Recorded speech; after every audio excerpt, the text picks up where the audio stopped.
Bien, aujourd'hui je vais vous parler des marchés financiers.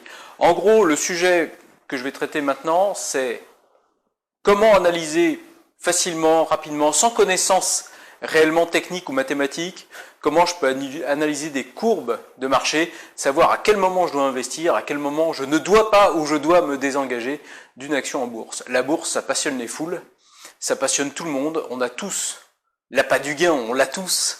Donc on a envie de gagner de l'argent, la bourse ça a l'air facile.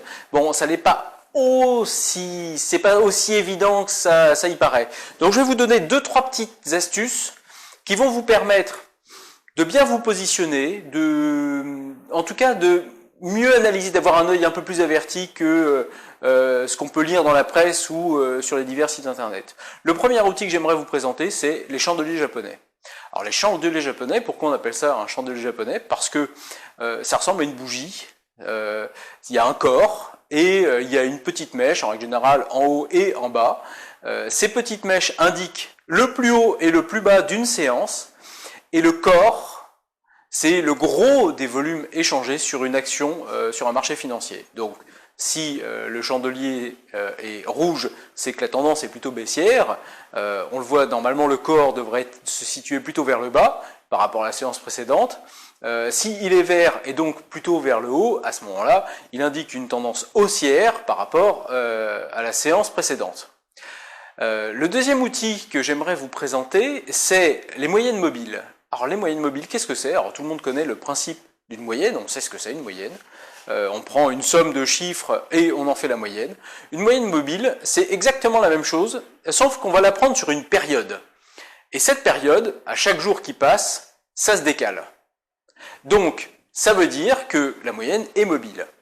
Le principe de la moyenne mobile, c'est de comparer finalement deux moyennes mobiles. La première, c'est une moyenne mobile sur de courte durée, donc qui va être prise sur une dizaine de jours, et une moyenne mobile de longue durée qui va plutôt être prise sur 90, 120 jours, suivant votre stratégie d'investissement.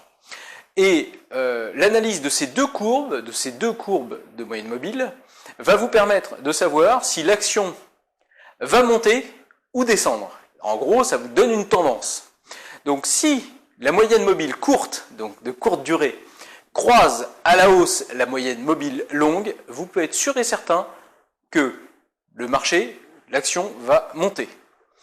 Et il en est de même à l'inverse. Si la moyenne mobile courte croise la moyenne mobile longue à la baisse, c'est que l'action va baisser. À partir de là, vous êtes capable déjà, avec le chandelier japonais, les moyennes mobiles, vous êtes déjà un peu capable d'identifier une tendance, de savoir quand est-ce qu'il faut se positionner ou ne pas se positionner. Donc voilà. Ensuite, il y a un autre outil qui peut être très très intéressant, c'est la bande de Bollinger. Alors la bande de Bollinger, c'est quoi? Alors c'est un tout petit peu plus technique, mais finalement parfaitement compréhensible. On mesure un écart de volatilité. La volatilité, c'est quoi? C'est le risque de variation d'une action.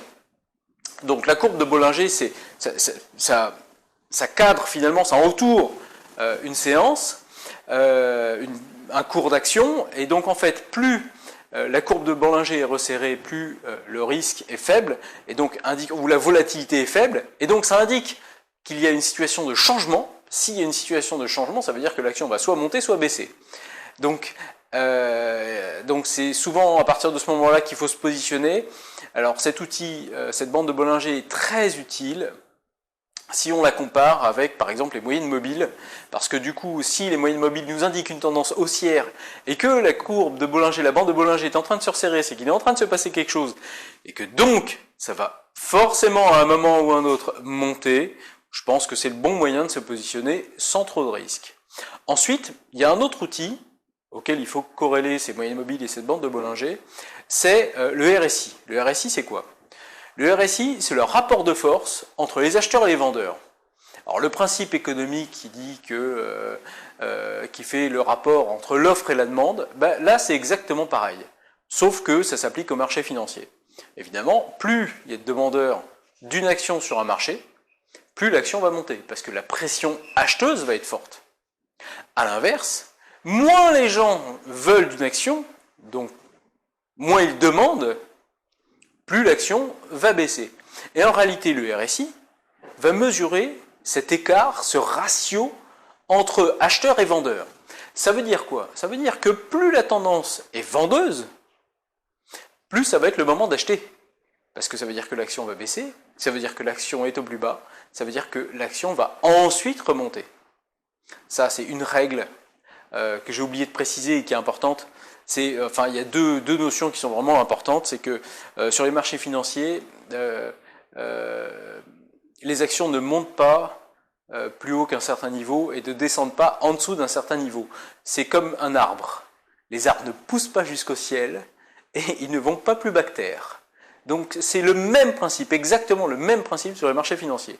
Ça veut dire qu'une action ne peut pas aller plus bas qu'un certain niveau, le plus bas historique, et ne peut pas monter plus haut que le plus haut historique. À moins, évidemment, d'une opération financière type rachat, type cession, type changement de gouvernance, etc. ou un accident sur le secteur type la crise des subprimes en 2008 sur le secteur financier. Donc en dehors de tout événement extérieur à l'organisation, il est impossible qu'une action monte plus haut que son plus haut historique et descende plus bas que son plus bas historique. Ensuite,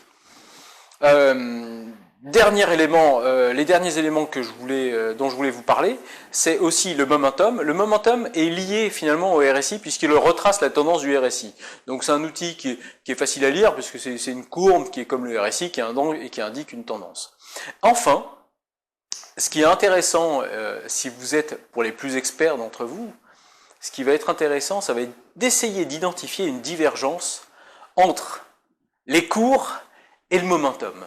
C'est-à-dire, si le momentum vous indique que l'action est censée monter et que l'action en réalité descend, ça veut dire qu'il y a une divergence. Il y a une divergence haussière. Ça veut dire qu'à un moment ou à un autre, le marché corrigera cette divergence et l'action montera d'un coup. En règle générale, identifier ces petites divergences, c'est souvent faire des opérations de gains assez significatives sur une très courte période. Donc, en règle générale, les plus experts d'entre vous chasseront plutôt la petite divergence qui fera que l'année sera très profitable, plutôt que d'essayer de faire des petits coups sur la durée. Voilà.